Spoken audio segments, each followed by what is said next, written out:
புதுக்கோட்டையில் புதுக்கோட்டை மாநகராட்சிக்கு உட்பட்ட குளங்களில் அடப்பன் குளம் முக்கியமான பங்கு வகிக்கிறது. இந்த குளத்திலிருந்து எடுக்கப்பட்ட குடிநீர் தண்ணீரால் இந்த புதுக்கோட்டை நகர்ப்பகுதியில் ஒரு 3-4 வார்டு பயனடைஞ்சது ஒரு 20 வருஷத்துக்கு முன்னாடி. ஆனால் இன்றைக்கி அந்த குளம் எந்தவித பயன்பாட்டிற்கும் தகுதியற்றதாக இன்றைக்கி அது இருக்குது. இந்த குளத்திற்கு சென்ற ஆட்சியில் ஒரு 1 கோடி ரூபாய்க்கு மேலே இதுக்கான மராமத்து பணி செய்யப்பட்டு அது கரைகளை ஒழுங்குபடுத்தினாங்க. அதே மாதிரி பாலங்கள் அமைக்கப்பட்டது. ஆனால் அதில் கரைகள் பார்த்திங்கன்னா மழை அந்த இயற்கை சிற்றதுனால உருக்குலைஞ்சு அது கரையே இல்லை. இப்போது பார்த்திங்கன்னா ஒரு ஒத்தடி பாதை மாதிரி தான் இருக்குது. இது போல் அந்த குளத்தை சுற்றி வர்றதுக்கு அந்த நடைப்பயிற்சியில் ஈடுபடுற அந்த பொதுமக்கள் ரொம்ப சிரமத்துக்கு ஆளாகிறாங்க. ஏன்னா அந்த பாதையில் பார்த்திங்கன்னா ஃபுல்லாகவே முள் புதர்களும் உண்டாகி ரொம்ப அப்படியே அடர்ந்து இருக்குது. அதில் இப்போ விஷப்பூச்சிகள் வரலாம், பாம்பு இதெல்லாம் வரலாம். ஆனால் அதையும் தாண்டி அதில் நடைப்பயிற்சியில் ஈடுபடுறாங்க. எனவே புதுக்கோட்டை மாநகராட்சி நிறைய குளங்களை இப்போது அந்த தூய்மை பணியில் ஈடுபடுறாங்க. எனவே இது ஒரு பழமையான குளம். அடப்பன் குளங்கிறது ஒரு பழமையான குளம். அது இந்த குளத்தை தூய்மைப்படுத்தி அந்த முள்புதர்களை அகற்றணும். ரெண்டாவது அந்த வரத்து வாரி எல்லாமே பார்த்திங்கன்னா புல் மண்டி ஃபுல்லாக மணல் மூடி கிடக்கு.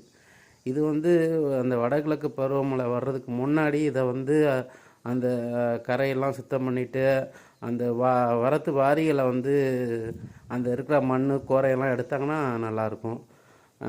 அதுபோல் நம்ம காவிரி தண்ணியே நம்ம எதிர்பார்த்துக்கிட்டு இருக்கிறோம். ஆனால் ஒரு 20 வருஷத்துக்கு முன்னாடி இந்த குளம்தான் இந்த குளமும் புதுக்குளமும் தான் நம்மளுக்கு புதுக்கோட்டை நகரப்பகுதியில் தண்ணீர் தேவையை பூர்த்தி செஞ்சது. ஆனால் நம்ம இது சம்மந்தமாக எல்லா அரசியல்வாதிக்கும் தெரியும், அதிகாரிகளுக்கும் தெரியும். இந்த 2 குளம் அன்னைக்கு இல்லை அப்படின்னா தண்ணி பற்றாக்குறை ஏற்பட்டிருக்கும்.